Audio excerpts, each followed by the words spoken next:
السلام علیکم ورحمۃ اللہ وبرکاتہ. الحمد للہ الذی اما بعد فاعوذ باللہ من الشیطان الرجیم بسم اللہ الرحمن الرحیم. ان الدین عند اللہ الاسلام. آمنت باللہ صدق اللہ العظیم. آئیے اپنے گفتگو کا آغاز کرنے سے پہلے ہم سب ہمارے آقا کی پیاری پیاری بارگاہ میں درود پاک کا نذرانہ پیش کرتے ہیں. اللہم صلی علی محمد وعلی آل محمد کما صلیت علی ابراہیم وعلی آل ابراہیم. ابھی جس آیت کریمہ کی تلاوت کا میں نے شرف حاصل کیا، اللہ تعالیٰ مجھے حق کہنے اور ہم تمام حضرات کو اس پر عمل کرنے کی توفیق عطا فرمائے.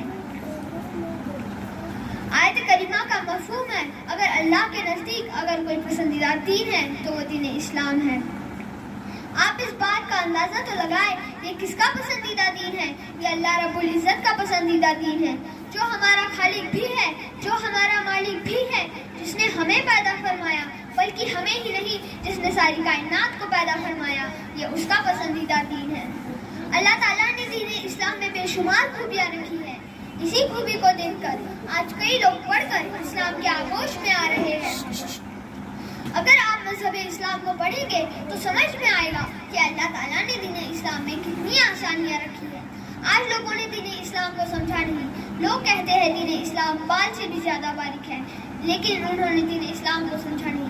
یہ وہی تو اسلام ہے جہاں صرف مسجد میں داخل کر اللہ کی بارگاہ میں سر جھکانے سے خالی ثواب نہیں مل جاتا، بلکہ اسلام کی تو یہ خوبی ہے، بیوہ کی مدد کرو تو ثواب، یتیم کی کفالت کرو تو ثواب، غریب کی مدد کرو تو ثواب، بھائی بہن کے حقوق ادا کرو تو ثواب، باپ کے حقوق ادا کرو تو ثواب، پڑوسیوں کے حقوق ادا کرو تو ثواب. ثواب ہی ثواب. ارے حل ہو گئی. اگر بندہ راستے سے تکلیف دینے والی چیز کو بھی ہٹا دے، میرا مولا اس پر بھی اسے ثواب عطا فرمائے گا. سبحان اللہ. آگے بڑھو تو سمجھ میں آئے گا اللہ تعالیٰ نے دین اسلام میں کتنی آسانیاں رکھی ہے. اگر بندہ 5 وقت کی نماز پڑھتا ہے تو میرا مولا اسے 50 وقت کی نماز کا ثواب عطا فرماتا ہے. اور یہی نہیں، اگر بندہ کھڑے رہ کر نماز نہ پڑھ سکے تو دین اسلام میں اس کے لیے بھی آسانیاں رکھی گئی ہیں.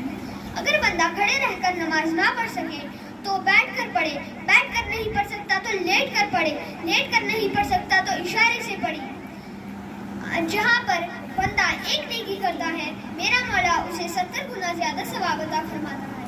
اور یہی نیکی اگر بندہ رمضان کے مبارک مہینے میں کرتا ہے تو میرا مولا اسے 700 گنا زیادہ ثواب عطا فرماتا ہے.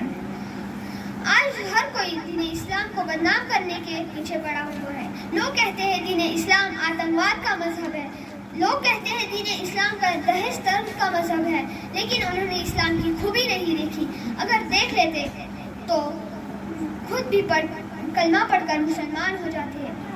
جو قرآن پڑھتے ہیں، جو میرے آقا کی سیرت پاک پڑھتے ہیں، جو میرے آقا کی حدیث پڑھتے ہیں، جو لوگ نماز پڑھتے ہیں، وہ بھی کلمہ پڑھ کر مسلمان ہو جاتے ہیں.